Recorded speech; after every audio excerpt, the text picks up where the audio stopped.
Hello and welcome everybody to today's Feedback Friday Real Estate Investing Made Easy. We have like 50 questions to go through from this last week, and I'm going to do exactly that, just question by question. I'm also going to be taking your questions live, and you're not going to want to miss this because I read through a couple of these questions and I get a lot of these from many of you who are tuning in. And of course, I appreciate that. So let's just get right into it. The first of the 50 questions is, can you explain real estate wholesaling in simple terms? So the first question, yes, I can. In fact, the simplest way to do this is in the form of an analogy. And the analogy that my business partner likes is different from me, but it's this. And that is to say that as a wholesaler, right, you cannot go as a consumer, you cannot go directly to the wholesale company, right? That, like Costco, for example, that gets their bulk goods from the distributors. You go directly to the store, like Kroger's or Vaughn's or Safeway or whatever, sometimes Walmart and all that stuff. You're not buying as a consumer from a wholesale, right? From an actual wholesaler. You have to be a licensed business. So instead of doing that, you as the wholesaler are the one who is providing that company with something. And what company as you as the wholesaler are providing is to a rehabber or a flipper. So you're just selling them goods at a wholesale price, right? And now, as far as the process is concerned, like the simplest way is you have somebody who wants to sell their property. You're going to have to negotiate terms. And the terms can be whether it's cash or whether it is some sort of creative, and then the price. And then you have what we use as a 3-page purchase and sale agreement. It's a little less than 3 pages when you really make the font small. And it's just what the property is, who the buyer and seller is. And it always says, as far as the buyer is, it says buyer and or assigns. And this is obviously one of the ways to wholesale. It's the easiest way to do it, and that's an assignment of contract. And the contract is that you're assigning is like a teacher who is giving their student homework. They're assigning this homework to them. And ostensibly, as a teacher, you already have like a worksheet filled out. So picture this contract being a worksheet that somebody else has to fill out. In this case, as far as wholesaling is concerned, the paper is the buying and flipping of that property. You're the wholesaler, you're not going to do that, but you're going to get paid for it. So the teacher assigns this to a student in the classroom, and then their job is to take that home, do the homework, and then share it with the teacher, obviously, when it's completed. In this case of wholesaling real estate, you don't necessarily have to follow up with that investor who purchased the property and then is flipping it. So it's kind of like that when you talk about an assignment. You just take the purchase and sale agreement. It's 3 pages. We do this digitally, but for, just simplicity's sake, let's say it's a physical piece of paper. You take your pen, and I know this is a construction pencil, but let's just say it's a pen. You sign your name on the dotted line, and then you have the and or assigns as the buyer in that line. And then you give them, you walk over to your investor who's going to flip the property. And you say, hey, I just put this deal under contract for $100,000. You don't have to tell them it's $100,000, by the way, but this is just for example purposes. And it only needs $20K worth of work, and then it can sell for $300K. Like, this is a slam dunk of a deal. However, you as a wholesaler, and this is often true, although it's not always true, you don't have the capacity or the bandwidth to take that project to the finish line because you don't have the contractor relationships. You might not have the budget. You might not have the relationships with lenders who can give you that money.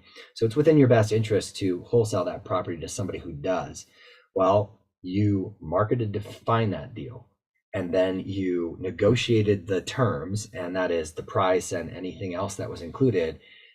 That's worth something, It's worth something. Your time, effort, energy, the output of money to market is worth something. You deserve a return on your investment of time and money to market, and something for your negotiation skills. You got a great deal.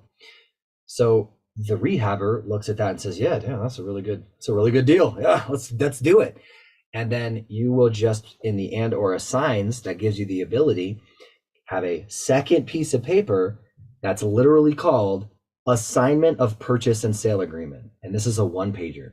It's very simple. So you take that as an addendum to the original contract, and then the name of the buyer in this case is the rehabber, and then you are the seller, although that's not necessarily true. You are not the seller, but you're selling this contract. You're selling the rights to perform on this contract to the rehabber. And that's it. Your assignment fee is in the contract as well. It doesn't always have to be. Sometimes it's just the purchase price, and it is, instead of being $100,000, it's $120,000.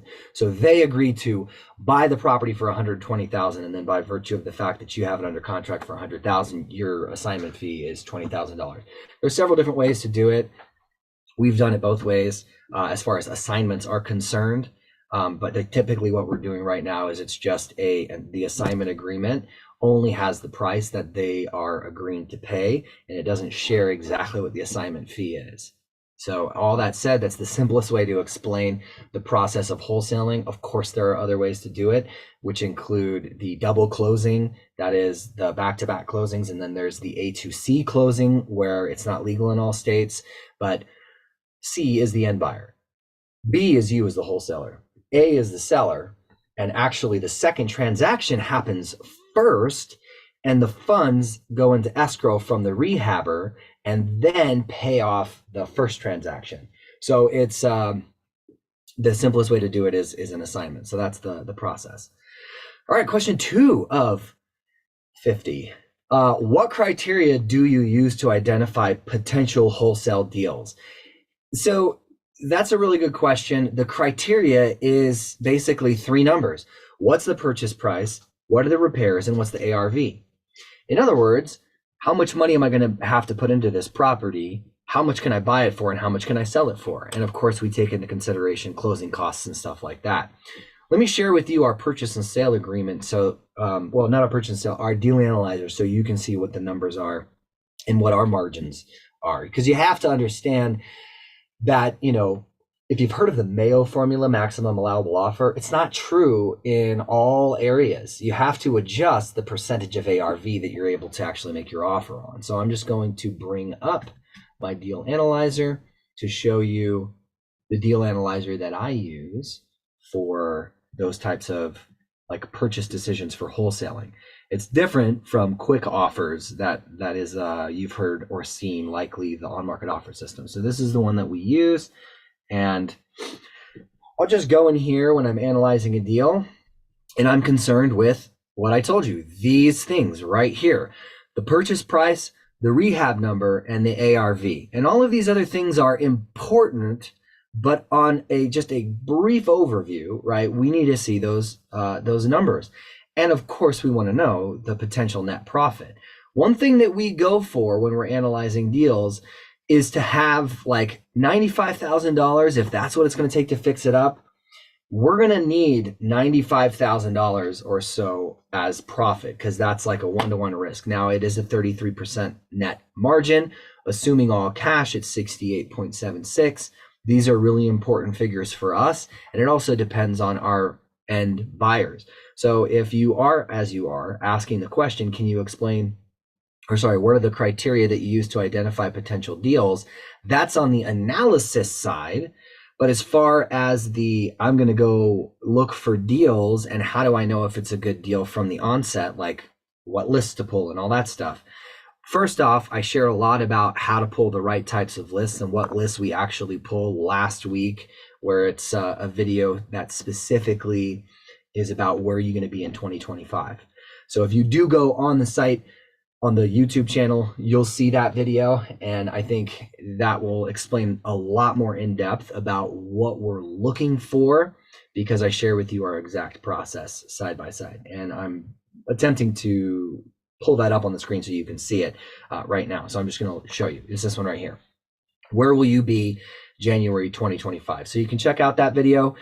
It'll give you a little bit more context around exactly what types of lists we approach. Now, of course, in the comments, ask follow-up questions to this if you want more clarity on it. Again, there's about 50 questions, so I wanted to get through all of them, but hopefully that gives you a good idea. We have to be clear on our analysis. One of the most important numbers are the cash purchase price, what our offer can actually be, is the way we position that when we're looking at that sheet that's right here for our analysis. And then what is the rehab number? How much is it going to take for us to fix the property up and then put it back on the market? Which in that video I shared, I go over these bulk kind of analysis for what the repair costs are going to be. But this is also what you use. If I was to flip this property, I'd be going line item by line item, creating a scope of work based off of the repair estimates that I will catalog in this section right here. Now, we're not doing a whole lot of flipping right now. We don't do a whole lot of in-depth rehabs. I did for 10 years, but that's not something that we're actively pursuing right now. A lot of times we're buy and hold, so we're not necessarily looking to fix and flip and put a lot of money into it. But it's important. The quick calculations that I had referred to are in that video, but I'll share with you here. It's from square footage. It's based off square footage and price that it'll take to fix that up. And that is kind of just broken up into easy, medium, hard, and new construction. And then price per square foot is going to be for easy. It can be anywhere from $30 a square foot to $35 a square foot. Medium is anywhere from 36 to 40, 44. And then hard is anywhere from 45 to 50, sometimes 55. New construction, we want to budget depending on the contractors in the area, depending on the prices that our rehabbers get, anywhere from $200 a square foot, which by the way is super competitive at this moment, to anywhere from $250. Now that changes, that's going to change from investor to investor as far as how much it's going to cost to build a new property or even an ADU, auxiliary dwelling unit. So just keep that in mind. So the third question is, how do you negotiate with property sellers to secure good deals? Well, there are many ways to negotiate, and there are lots of sales trainings out there. I can tell you the way that I approach it is I don't try to negotiate with anything other than objective reality, objective facts. And that's this. Two specific things. We make our offers based off of the current condition of the market and the current condition of the property. And of course, we're a for-profit business. It's a very modest profit. Our target is 10%. 10% return on our investment. And that is when I say that, I'm describing this spot right here. This cannot dip below 10%. Otherwise, it's definitely a no-go. So this is 33.2. These numbers are these numbers. This was just somebody else coming in here on my team that was kind of roughly checking. So if I'll give you an example. When I see a property, if it's like 200,000, let's just say 200,000 would be possibly my offer. If we're going to put 35K into it, this is a normal deal that we see. It's obviously got to be a little bit higher. 320, that's good. And why is it 14%? Because 35 to 35, we could probably get a 10K wholesale profit. So we buy it for 200K and we try and sell it for about 210, and that'll give us that 10% net margin that we're comfortable with seeing. So we know likely the investor who's going to flip it is going to be comfortable with that too. So this would be a pretty good deal for us, for the seller, and for the rehabber. So we try to create win-wins in our analysis and the way that we buy properties. So very, very good question. Now, as far as negotiating with them and really coming to terms, we'll stand on the numbers and we'll stand on the condition of the market and the condition of the property, because there's a whole disparity between a fully fixed up turnkey rental that's ready to be rented out right now and frankly a property we currently own that is a rental that needs about $25,000 worth of work. Think about the opportunity cost that's lost in the time that it takes for you to not realize rental income through the process of the project. So what's worth more? I'm willing to pay more when we're talking about negotiations to determine price. I'm willing to pay more, not just because it's nicer, but because of the opportunity cost that I don't have to lose out on fixing the property up and taking 3 months to do it, or even if it's a month to do it, then getting it out rented. So there's a lot of different considerations, but by and large, I know my business partner on our YouTube channel has a lot of live calls that you can glean a lot of really great negotiation strategies. And yes, there's strategies. I mean, you have to, because there's whole industries built on communication, and that's really what sales is. That's really what negotiations are. It's communication. And, I mean, feel free to disagree with this, but we as humans, we're not really naturally good at communicating. That's just not something inherently that we're good at doing. Expecting other people to know what we're thinking and seeing things from our perspective is really the go-to for us as people. That doesn't mean that we have to be rude about it, but at the end of the day, you have to learn these things. So yeah, we have gambits and we have strategies, just like a marriage counselor or any type of counselor would say, hey, you guys really need to work on your communication. Try this thing or this thing. Like, try in communication for marriage advice, which is applicable, by the way, to having conversations with a seller. The story that I'm telling myself is, that there was a point in time I heard, blah, blah, blah, blah, blah from you, wife or girlfriend or whatever. And I don't know that that's exactly true. But the story I keep telling myself is this. So in the same way you would say that in a relationship, it's all about interpersonal communication. When you're talking to a seller, they're like, well, my property is worth $300,000, and it's worth 200 because the data shows it. It's the same thing. It's like, yeah, Mr. Seller, I completely understand why you would believe that. I mean, looking at it just from the data that you've shared with me, it certainly looks like 200,000 would be your number. One thing that is really important to us is offering you as much money as possible, but also not going bankrupt, because this is a business for us and we look at it from this perspective. We make offers based off the current condition of the market and the current condition of the property. And we have thin margins. We're not trying to make a killing off this. Isn't going to be the end all be all for us. We're looking at this objectively, that it's going to cost us about $30,000 to fix this property up. And then the closing costs, the selling costs, the realtor commissions, those are also taken into account for our offers as well. Because at the end of it, after all of those things are paid off, after as much as we make cash offers, we benefit other people in our network to provide them with an opportunity to get their money working for them. So we actually borrow the money, but it's like cash because it's liquid and it can be available right now. We just don't have any contingencies because the money's right away. We're already pre-approved. So we pay them a small percentage. That's fair. And a whole heck of a lot more than your 0.0005% returns in checking accounts. And that's all to say that what I'm sharing with you isn't a verbatim pitch about selling. It's things to consider, and it answers the question, how do you negotiate with property sellers to secure good deals? It's with these things in mind. Because if you're not paying attention to, or you have oversight in some of these expenses and costs that are outlined in that deal analyzer and that I'm sharing with you right now, it could really spell an early exit for you in the real estate investing space if you're brand new and you don't take that into consideration. So all that said, I know that was a lot said about that. Hopefully that gave you some good context on that. The next question is, what kind of due diligence do you perform before deciding to wholesale a property? I like this question because it presupposes that you might not wholesale a property. And that's the attitude that I would recommend every wholesaler has, that they go into it analyzing it from the perspective that they're the ones that are going to fix and flip it, even if their end goal is, hey, let's wholesale this. Because then as you take ownership of that, you take ownership of the analysis, and you take ownership putting your feet firmly planted in the shoes of a rehabber. Am I going to lose money on this, or am I going to make money on this?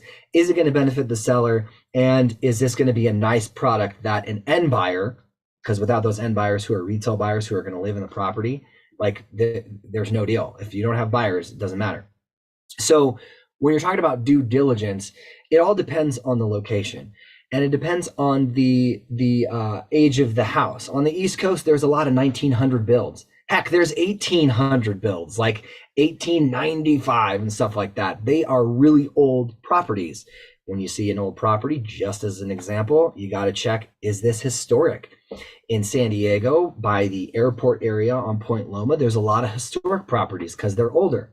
Not 1900 necessarily. Some of them are around there, but there are challenges that present themselves as far as your ability to get that property renovated quickly, because sometimes, and San Diego in particular, you're not allowed to touch the original windows. You have to keep the original windows in, even if they're single pane windows, and that's just a tiny little example of that.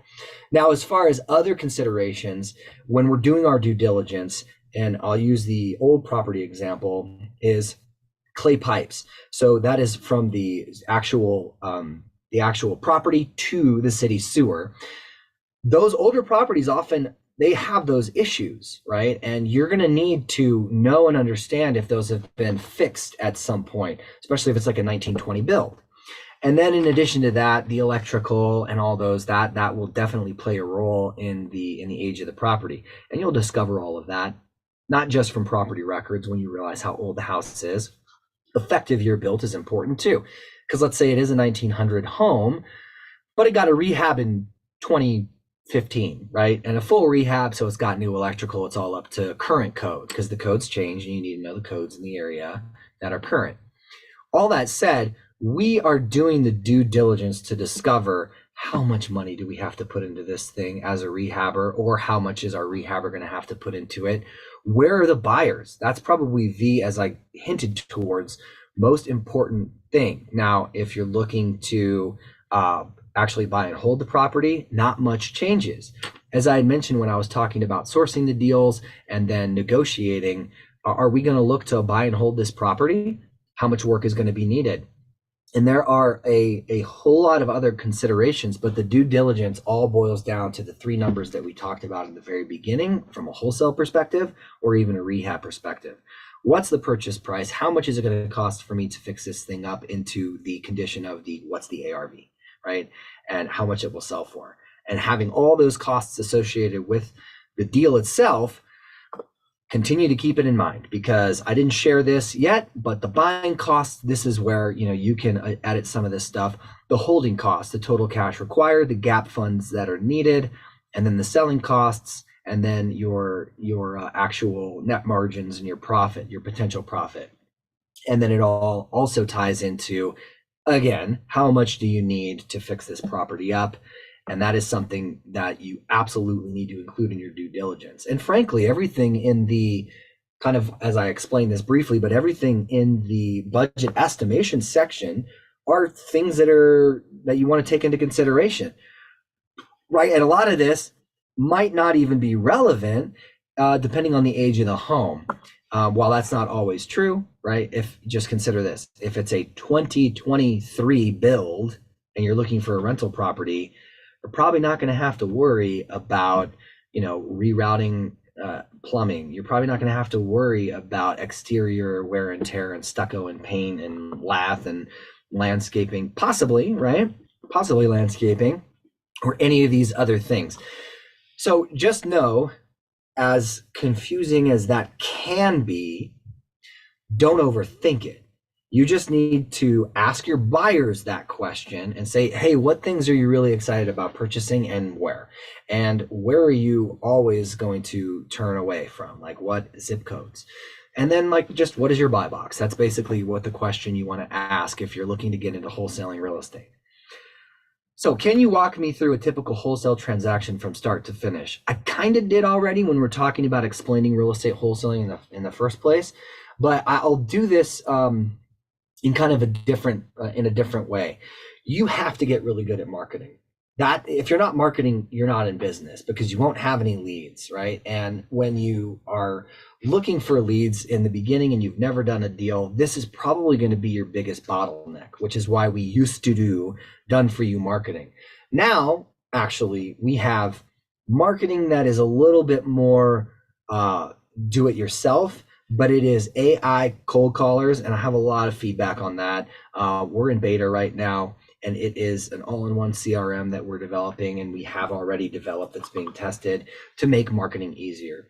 The truth is, no matter how good your marketing platform is, you're speaking to an empty room if you don't get good at managing data, if you don't understand the types of lists that you're going after and why. And again, I talk about that in the video I put out. It's the last live that we did. Where will you be in January of 2025? So I'd recommend you check that out and ask follow-up questions to that. So get really good at marketing. And then understand where you're gonna, market as far as what platform: cold calling, text message marketing, direct mail, PPC, pay per lead, like any of those. They're all roads lead to somebody who's looking to sell. So that's what you really have to look at. And then once you get that lead, then you do the process of what we just talked about, deal analysis, and the things to consider to really dictate what your offer is going to be. And then you need to have your buyers, right? One tool that I'll share with you, which I've shared before, and I'm not in the tank here for this organization, but dude, I got to say it's been proven to be very valuable for us and for anybody else who's been using it, is Privy. Because yes, there are a bunch of on-market deals, right? And I know a lot of new wholesalers are, the roadblock that they have is like, how can I wholesale a listed property? Well, forget about that for just 2 seconds. Not about wholesaling, about finding your buyers, because it's going to show you where the investor activity is on like a heat map to where you can identify areas that you should be investing, because technically that comes even before choosing the data. Although sometimes that's not true, because sometimes it's about the data and what types of properties you should target that will dictate the area. And that is just to say this succinctly: if you're looking for rentals, you're not going to go to a very volatile market where the property values increase and decrease and it's a cyclical market. You're going to want to go to a very linear market, right? And I've shared this before and I'll share it again. Back in 2008, when we had the real estate bubble pop, in most of the states and most of the cities in all of the states, we saw a decline over 2 years that was drastic for property values. Phoenix, Arizona saw a 60% decrease in property values. Las Vegas, Nevada saw similar decreases in value to about 60%. But Buffalo, New York went up 3% in value year over year. How does that happen? Doesn't matter. The point is, that's a linear market. So at the end of the day, if your exit strategy is to fix and flip, you better be in and out. And if it in the markets that are really cyclical like that. And if your goal is to find rentals and just continue to buy rentals and rent them out and all that, maybe it's the BRRRR strategy, you buy, renovate, rehab, refinance, and resell. I don't know, it's BRRRR. You guys know what BRRRR is. Then do it. But make sure you know the market first. That's going to dictate where you're going to pull the lists, right? And what types of properties you should be pulling. So from start to finish would be, then you identify the list, you market to them, you are either inbound or outbound, you're having conversations with the sellers, and you're just saying, hey, I'm looking at the property on 123 Main Street, I'm interested in buying it, it sounds like you're interested in selling, and then you just run through the list of questions that you have. And I say that not to say sound like a robot, just have a conversation with them so you can extract that information so that you can then make an informed decision in your analysis as to whether or not that's a good deal for you and if you can actually benefit the seller, because I do believe that that's important. You don't want to, it's not highway robbery, it's not a get rich quick scheme, it's just, hey, let's continue to be in business for ourselves, and deal by deal by deal, it'll get us a little bit closer to financial flexibility and time freedom as you hire and scale. And that's kind of the name of the game for us at Real Estate Investing Made Easy.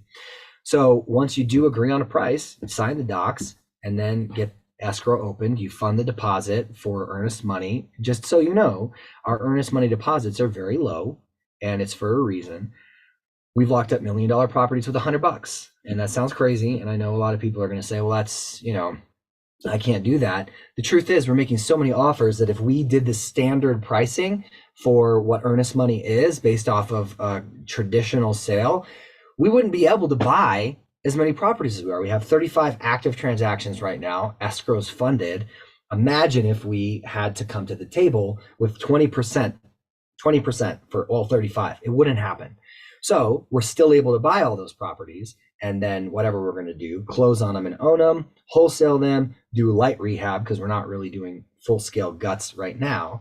And that's something to consider. But as part of the transaction from start to finish, agree on terms. And if in this case you're going to wholesale, then you have your buyers lined up. And if you don't already have buyers lined up, you better get on Privy or Facebook Marketplace or Facebook real estate groups, and then, or Craigslist even, and say, hey, I got this property, and you don't have to divulge the actual street address, share some of the pictures, and then say, like, here are the numbers that I told you I want to see, right? Those 3 numbers are some of the most important numbers that any rehabber is going to want to see. That is, what's the purchase price? In this case, it's $210. In the example I gave you, you would have it locked up at $200, right? And then that's going to give them that 10% net margin. Now that also goes to say that you're going to need to know what your net margins are for your buyers, right? But all this said, you put the ad out ostensibly. Now you're marketing again. You're marketing the deal after you already marketed to find the deal. So, except now you're marketing the deal instead of the solution, which is purchasing a seller's property. And then you sign the assignment. In this case, of course, we're talking about wholesaling via assignment. And then, if you have the question that comes up a lot, like, where do I find a good escrow company? Where do I find a good attorney, depending on what state you're in? Ask your buyers. Hey, who are you guys using for these, whatever it is, an attorney, state, title, escrow, and then, take them for a spin. There you go. And then once you fund escrow, you're taking care of some ancillary things that usually come up during that process of escrow and title is being ran. You get a prelim title report to make sure that there's no liens or encumbrances that are surprises for you, because your conversation with the seller, what you'll find is sometimes they don't even know that there's this lien from X amount of years ago, but there can be, and that would obviously influence your decision. But in a perfect world, these things go smoothly. Title comes with flying colors, and you're like, nope, no liens, no encumbrances. And then you have your buyer lined up already. You're in contract, and they're ready to close. It closes, and then you get the difference. And that is escrow instructions, basically, that are agreed on. And don't misconstrue this. Escrow instructions are simple. You literally can include it in an email and say, end buyer ABC flippers get X. Whatever your name, LLC wholesalers .biz get X, and the rest goes to the seller. Or then, you'll get it on the HUD statement in a formal way, but you just telling the escrow company what you want. I'm not saying this is the way we do it, but I am saying that it can be just that simple. And then ask them, hey, how do you want me to submit escrow instructions? Like, what's the best way to work with you as the title, escrow, or attorney? So do that, and you're going to learn a whole lot depending on where you're actually investing. So then, the most important part of this is get the check and cash it. There you go. So that's the from start to finish kind of a wholesale transaction. What challenges or risks should I be aware of in real estate wholesaling? Well, don't overpay. That's the worst thing you can possibly do, because you make money when you buy. What am I talking about? You make money when you buy. How does that make any sense at all? Well, if you buy a property and you enter into a contract to buy the property, if you're wholesaling it, and it's too high, no rehabbers are going to bite. You're going to fall out of escrow. Now, if you are trying to actually buy it and flip it yourself, you especially don't want to buy it too high. So that's the thing.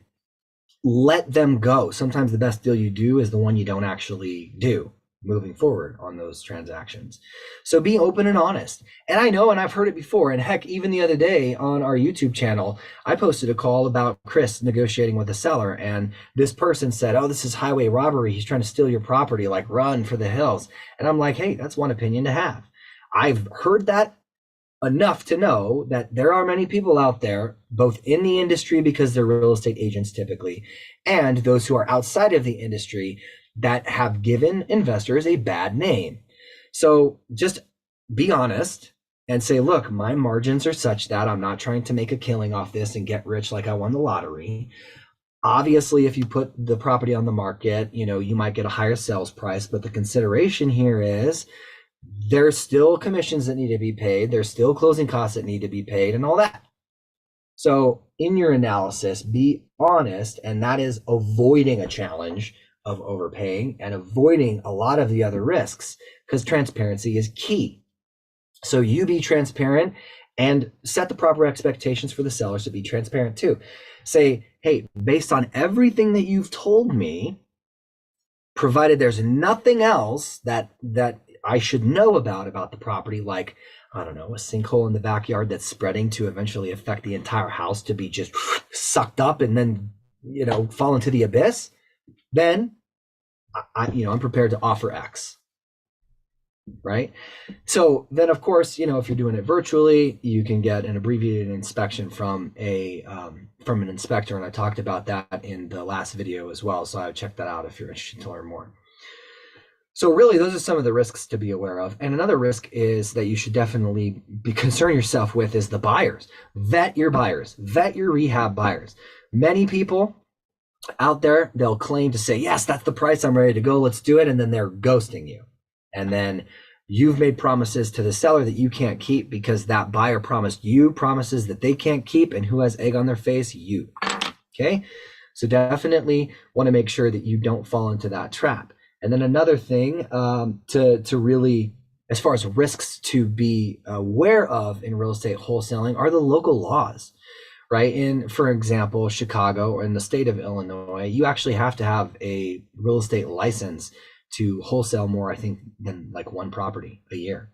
So if you're trying to do this for a business and you're there, pay attention to your local laws, stay within integrity, stay within the legal bounds, do your best not to skirt the lines and live in the gray area here, because it's important to cover your assets, okay? And also just be within integrity when you're approaching sellers and you're looking to buy their properties. I can't tell you how many times we've had conversations with sellers and let them know, hey, if you go with another strategy, you might make more money. We're in it for profit. You know, you might be able to sell this to an end buyer, but they said, no, I don't want to work with those types of people. I want to work with you. And then we can even let them know, hey, other investors have different margins. They're willing to take more risks on than we are. So they could probably offer you a little bit more for your property. And then they still say, no, we want to work with you. Why? Because we were honest and upfront with them from the very beginning. And we told them, like, this is where we're at. And that goes back to the communication aspect when we talked about, you know, the similarities between negotiating with sellers and like interpersonal relationships with friends and family and spouses and stuff. That is just being honest with them. Be a real person, be a human.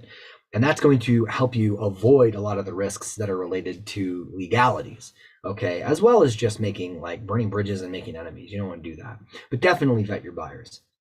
All right, number 8. What is your exit strategy if you can't find a buyer for a wholesale deal? That's a great question. It's great because you don't want to run into that problem for all the reasons we just talked about.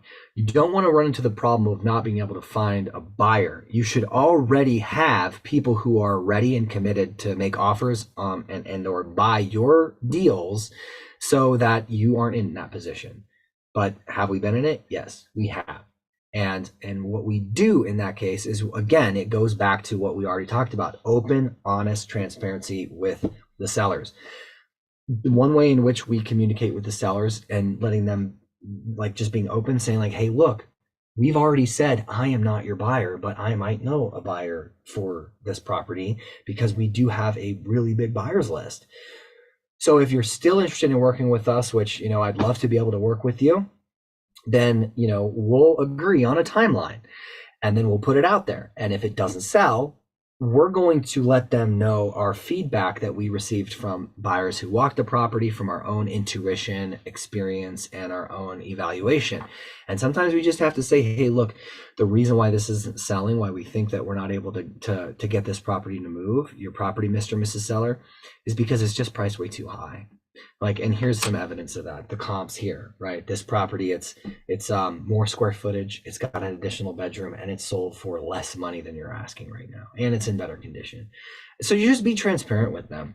So if you can't find an exit strategy, you can then, with that information, talk to the buyers and say, or your sellers, and say, you know, I mean, we could probably move at this price instead, even if it's a reduction call.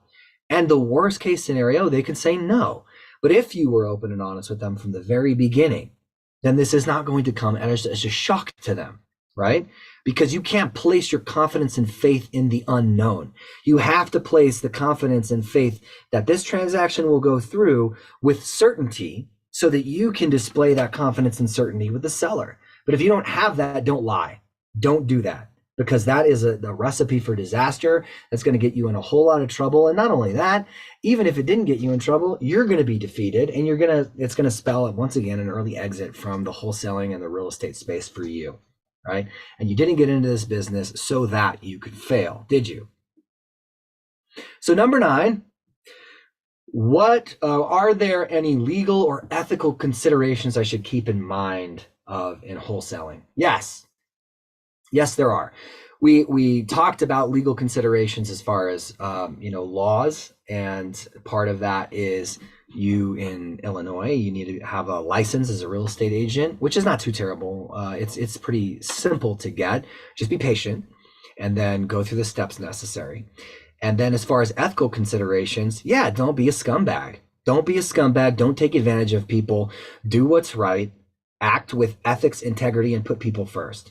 And then as far as ethics are concerned, in a world where people say that this is my truth and you can believe your truth and this and that, like, that is such a hairy topic, because there's no objective ethical standard in people's minds who say, like, everybody has their own truth and moral relativism is the way of the universe, which is complete BS and absolutely is just going to help you skirt the lines to do really terrible things. Because if you think that it's okay to take advantage of a little old lady who's trying to sell their house, and you know it's worth $100,000, but you want to offer her 10K and she's willing to accept it, I would have a little bit of reservations with that. Because ethically speaking, at least in my worldview, that's not okay. You want to do what's in the best interests of your sellers. And that is one reason why, as a licensed professional, somebody who's a realtor, they have a fiduciary responsibility to the person they're representing, both on the seller side and both on the buyer side, to get them the most money for their property, to take care of them and do the due diligence necessary to ensure that there's no hiccups, and when there are, to address them very quickly and succinctly. So legally, it depends on state to state. For the most part, you don't need a license to do wholesaling, to wholesale real estate, except in a couple of states. And I know that recently there's been a couple other states that you have to do this. Just Google it and it'll come up right away. What states do you need your license in to wholesale real estate? Because there are a couple of them. So as far as the ethical considerations, I mean, good, bad, or indifferent, disagree with me, think the moral standard doesn't exist. Like, I don't care. It doesn't really matter. The truth is, yes, you would be taking advantage of somebody who their house is worth 100K and you took advantage of them and only bought it for 10K, assuming, like in this scenario, there's no repairs that are needed, it's in perfect condition, and you just weaseled your way in there and like you were deceptive. So that's clearly something you don't want to do, especially considering like that could be potential for an elder abuse suit. So you really want to be careful when it comes to that as well. Not talking about ageism, but just talking about if there's an older person whose home you're buying, like, just act with an integrity and give yourself plausible deniability for a track record of acting with integrity. And those are the types of things that I would be mindful of when wholesaling. So number 10, for those of you who I haven't lost on that ethical debate and offended completely, which I don't care. Number 10, how do you build and maintain relationships with potential buyers and sellers in the market? It's great. It's a great question. But there are really two questions in there. How do you build relationships with potential buyers and sellers in the market, and how do you maintain? These are two completely different categories when we talk about sellers in the market and we talk about buyers in the market. The relationships that you have with people who are sellers, usually, and you're going to want to stick around to hear this because this is going to blow your mind, okay? Because this is how we get private money from people who are selling their properties, even if we don't buy them, because we're talking about maintaining relationships.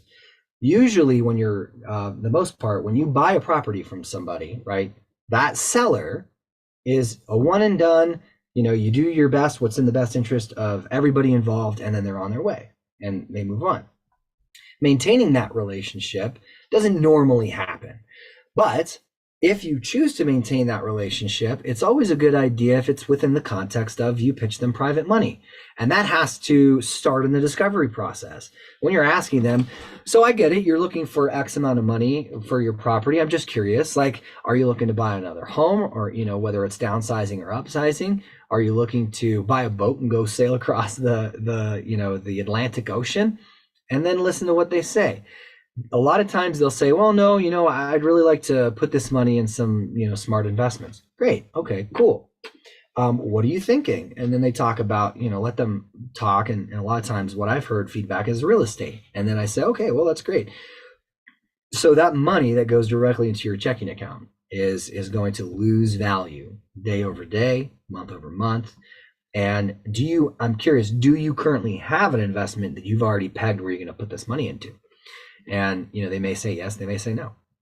Some of them may say, yeah, I'm looking for another property already actively, and I have my eye set on some things. Well, depending on the situation, you could talk about a 1031 exchange situation. Depending on the liquidity and the equity about this one property, you could pitch a seller financing situation to make the closing costs, I'm sorry, not the closing costs, the holding costs a lot easier on you if you're flipping it yourself, or if you're wholesaling that property.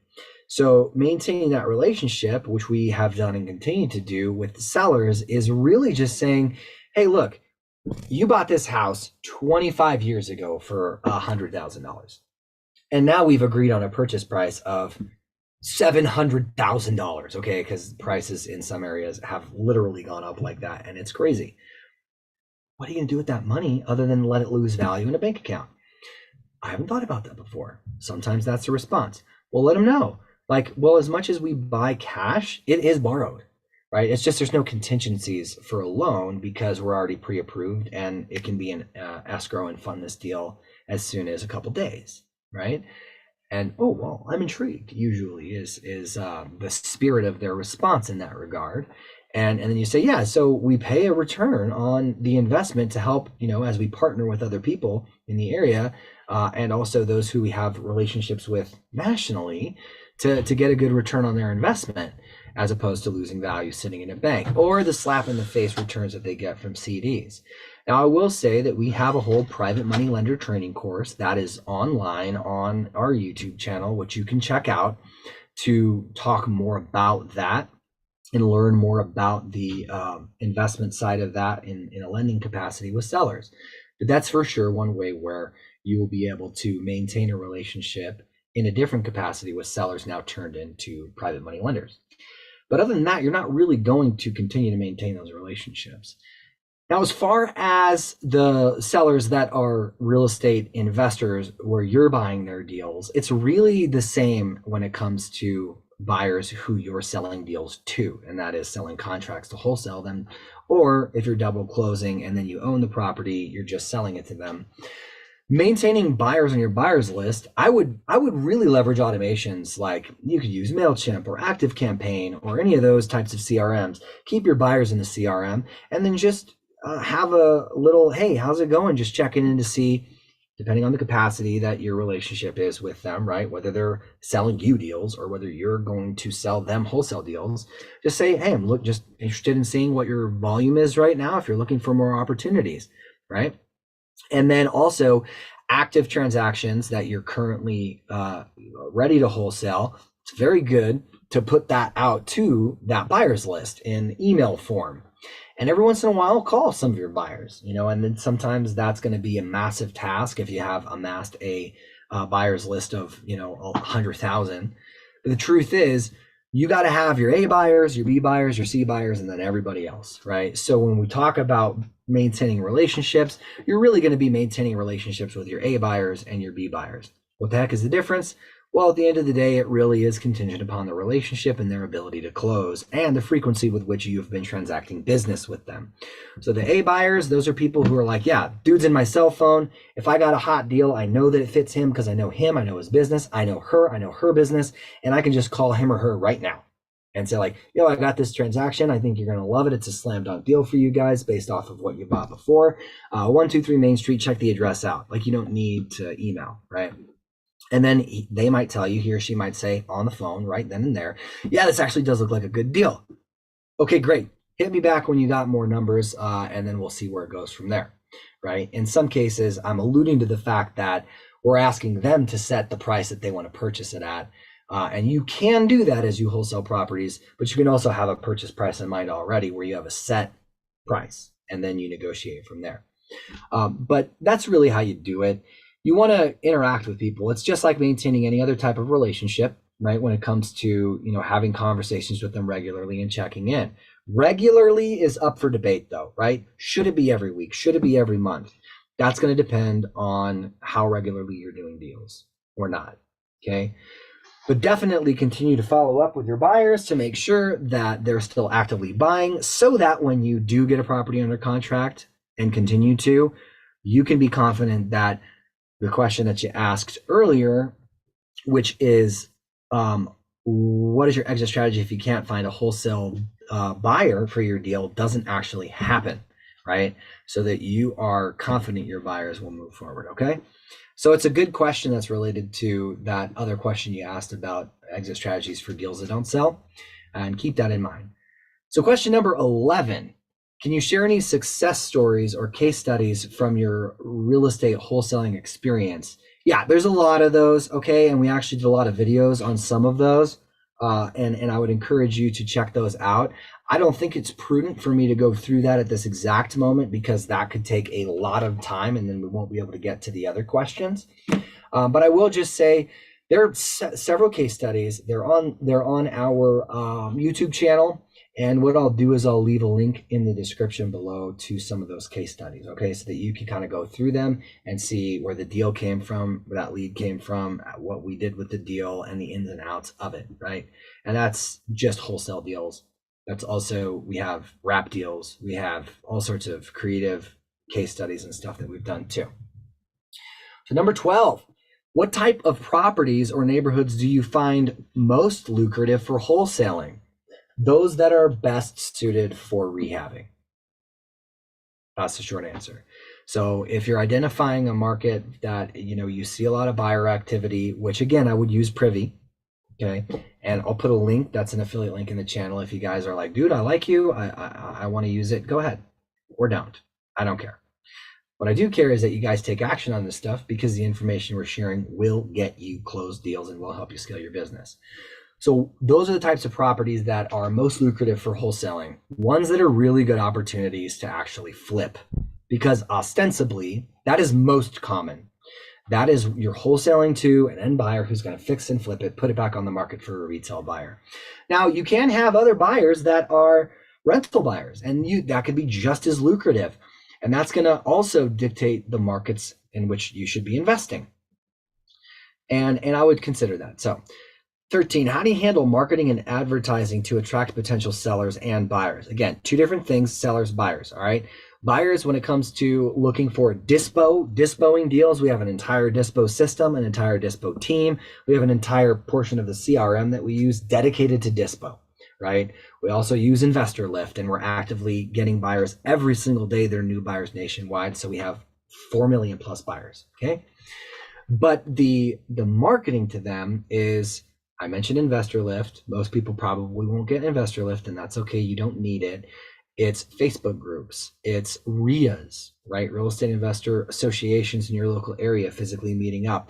It's Zoom calls that they would attend. And Facebook groups are huge for that too, not just for sharing deals, but finding buyers. Post, ask. Just post and ask. Hey guys, I'm and some Facebook groups don't like this and whatever. If you have a deal, they say, I don't want you to post anything about looking for buyers, because they call it trolling for buyers. But also Craigslist, the Facebook marketplace, is a good one too, where people are looking to buy deals, and ask them, hey, where are some of your buyers? And again, you're going to get all that information. Marketing for what buy boxes are for each of the buyers in your areas when you start talking to them and having conversations.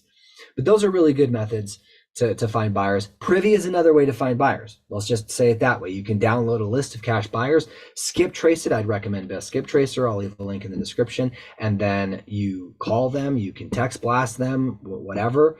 Either way, get a hold of them, get in touch with them, and then say, hey, dude, I found your information off Privy. It looks like you've bought X amount of properties in the last X amount of time. And I'm looking for some serious buyers to build relationships with that I want to be able to have a long-term relationship with and be really profitable. Are you looking for more deals in this area? And where else do you invest? What's your buy box? Those types of questions. Okay. And then as far as advertising to potential sellers, we kind of touched on that. We're talking about marketing, and marketing is a massive conversation, right? We're doing cold calling with humans. We're doing cold calling with AI. It's pretty crazy. The differences, we're coming out with some videos about AI cold calling, which is really cool. We're doing text message marketing with people. We're doing text message marketing with AI, and we've used in the past launch control, we're using smarter contact now, we're using creative REI reply, we're using our proprietary system that we built and we're in beta right now. So it's basically texting, cold calling, right, to say that. And then we've done PPC with LeadZolo to find inbound leads from that marketing, and word of mouth, joint ventures. We do a lot of joint ventures. So if you guys are like, hey, I'm new to real estate, I just learned from your channel or from other people how to actually get a deal closed, but now this dispo side I realize is a big elephant, right, that I can't eat, right, all at the same time. We can help you with that because we'll just joint venture with you and we split the profits. So it makes a lot of sense for us to help grow our business. And obviously it makes a lot of sense for you guys, because if you can't dispo the deal, on your own, then 50% of something is better than 0% of nothing, or 100% of nothing, I should say.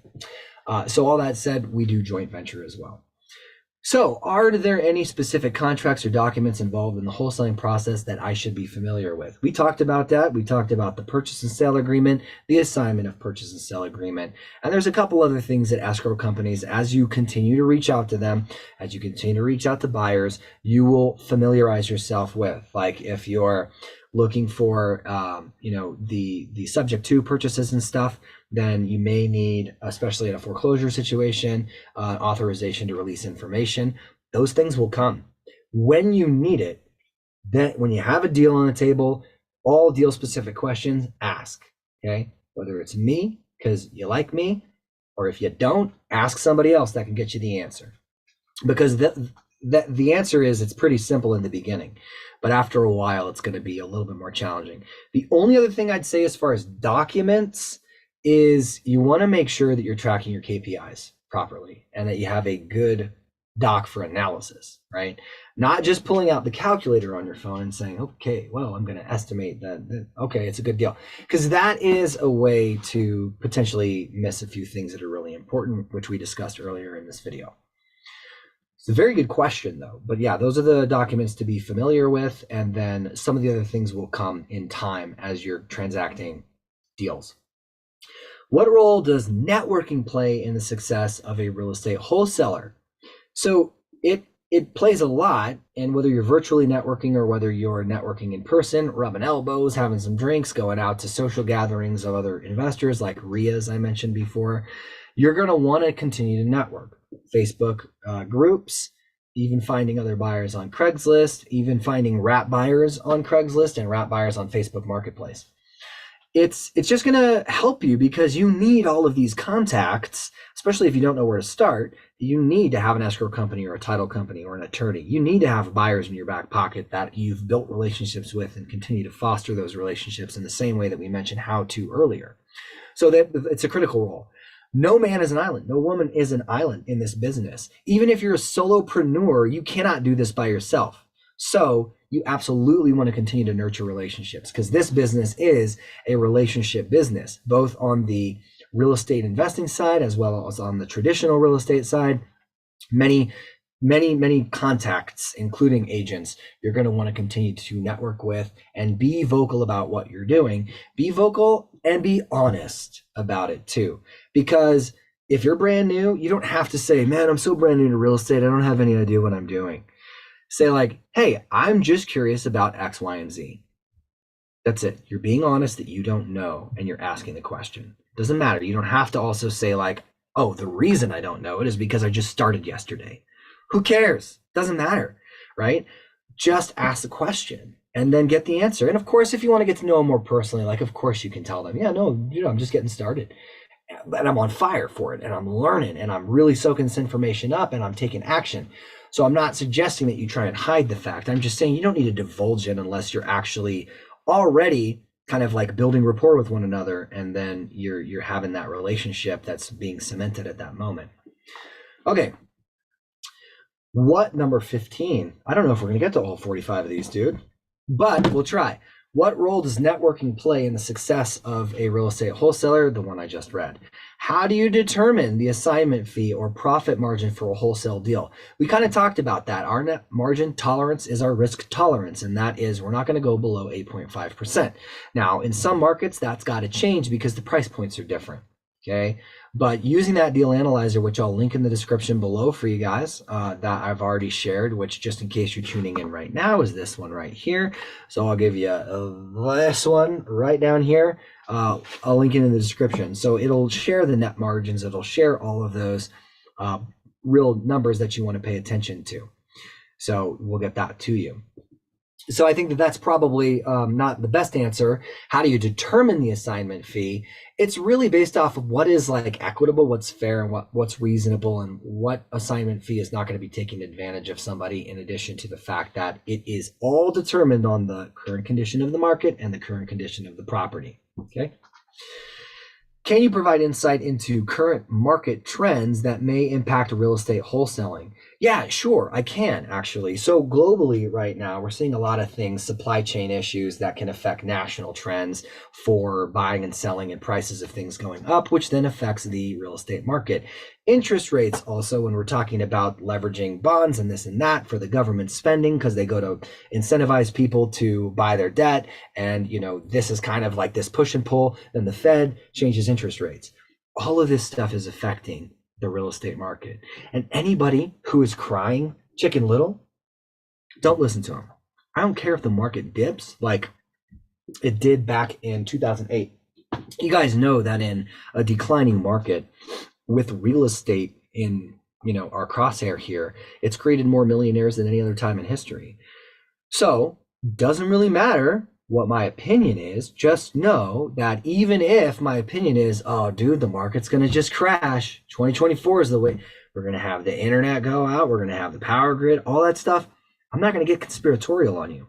What I will say is, if it goes down, real estate's the place to be, because you're still making offers based off of what? The current condition of the market, the current condition of the property. So what does it mean for your offer when the market is in decline? You're going to adjust your offer. So that's something to take into consideration. And what does it mean when the market is going up? It's going to adjust your offer. And while I will say out of one side of my mouth, and I truly believe both of these things are true, but they're kind of like a dichotomy here, and there's a push and pull, that sellers are going to be aware of the current state of the market. They also are not aware of the current state of the market in terms of their expectations of value, especially in a declining market, but also true for a market that's increasing in value. So just take into account that the more and more you do this, and the more and more in tune you are with changes in the market, that you're going to be able to provide those offers with better justification and reason behind it. Because again, you cannot act with an integrity speaking to things that you're completely unaware of. You have to know what the market's doing. And by the way, it's not about national market trends, as we explained with the 2008 example, and we looked at Phoenix, Las Vegas, and Buffalo, New York, and what happened in those three markets. It's local. Your local market, wherever that is for you, or whatever local markets that you're investing in, virtually or otherwise, that's what's most important for your decisions, right? And that's what's going to have the biggest impact on your ability to wholesale real estate, because it's what's going to have the biggest impact on your buyer's ability to fix and flip or buy and hold, depending on who your wholesale buyers are, okay? So just keep that in mind. While we want to observe trends and we want to be up to date and not ignorant about what's going on in our national market, it's still very important to know those things. It's even more important to consider what's happening in your local market. What advice do you have for someone just starting out in real estate wholesaling? Watch this video, subscribe to our channel, stay tuned, and ask the questions, because we're gonna offer, basically it's free coaching. Every single thing that I'm sharing with you are things that I've shared with the thousands of people that I've coached in real estate investing. And that's not to say I'm a big shot, just like you, and I have different opinions probably than a lot of you, but at the end of the day, like, I'm just a dude who looks like a dude that's disguised as another dude. That's Tropic Thunder. But anyway, the truth is, just continue to tune in. Leverage what you have in front of you. Ask the questions that are really important to you, where you are in your journey, and also don't overthink it. Overthinking often leads to inaction. And I don't know if you guys are anything like me in this way, but oftentimes I've been met with, as an entrepreneur, this mountain of work that needs to get done, knowing that it's all good things that will help move my business forward.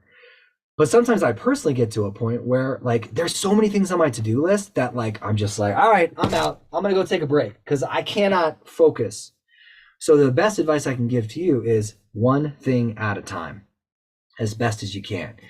Even if you're not like me and that doesn't overwhelm you, one thing at a time, because if you're giving your attention to one thing, you can actually give 100% of your attention to that one thing, and you're going to learn it better. It's going to benefit you more, and you're actually going to be able to succeed. I'll go to 2 more questions and make this 20 questions instead of 50 because we are out of time. So the question 19, how do you manage potential legal issues or disputes that may arise during a wholesale transaction? Well, you definitely want to address those concerns with a real estate attorney. And how do you find a real estate attorney and who to use is going to be dependent upon the relationships that you build with your buyers, your escrow company, the attorneys. And when I say attorney, I mean in attorney states that use attorneys to transact these. They'll handle escrow, they'll handle title. So really that's on the East Coast in some places, but that is what you want to do. Consult a real estate attorney. How do you manage, and this is the, question number 20, the final question. Are there any changes or developments in real estate market that wholesalers should be aware of? Great question, and it kind of is in lockstep with what you mentioned about market trends, and that is that and something else. Be sure that you understand your local laws, right? Wherever you are, so that you're acting within the bounds of what's legal. And then, are there any changes or developments? The developments in the real estate market is we're kind of in a declining market. Values, I mean, across Florida, they've just slashed in 10%, the listing prices. And in other areas, which we're investing in Florida and other areas. So we need to set our own expectations of how we're going to make offers and communicate effectively with sellers that is the truth. And because a lot of times their expectations will still be up and the market is hot.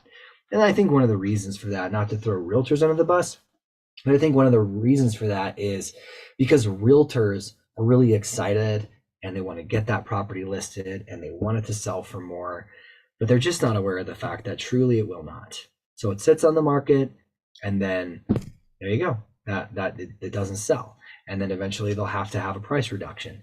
So look at those trends, especially in your local market, because I think that's happening right now. And I don't think that's a secret either. This is not groundbreaking information, but that's something you're definitely going to want to pay attention to. Well, we're going to pick this back up later. I was very overzealous to try and get to 45 questions, but we got the top 20 questions. So that's going to do it for us at Real Estate Investing Made Easy. Hope you guys have a wonderful weekend and stay tuned, subscribe to our channel and ask any of the questions that you have because we're going to be here to answer them so that together we can make real estate investing easy. See you guys.